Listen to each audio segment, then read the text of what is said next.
পরিবর্তিত বৈশ্বিক পরিস্থিতিতে ভূ রাজনৈতিক চ্যালেঞ্জ মোকাবেলায় বাংলাদেশকে বিদেশ নীতির বিষয়ে আরও কৌশলী হবার পরামর্শ দিয়েছেন বিশেষজ্ঞরা।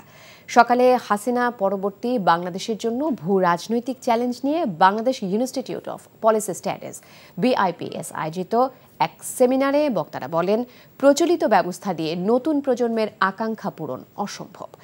বাংলাদেশকে ভারতের মতো নতুন করে অন্য রাষ্ট্রের কাছে যাতে মাথা নত করতে না হয় সেদিকে সজাগ দৃষ্টি রাখতে হবে। সেমিনারে শেখ হাসিনার ভারতে থেকে উস্কানিমূলক বক্তব্য দেয়া ভারতের সাথে সম্পর্কের অন্তরায় বলে মন্তব্য করেন রাজনৈতিক নেতারা। বলেন, দিল্লিকে সিদ্ধান্ত নিতে হবে খুনি হাসিনাকে আশ্রয় দেবে নাকি বাংলাদেশের সাথে অর্থনৈতিক সম্পর্ক বজায় রাখবে।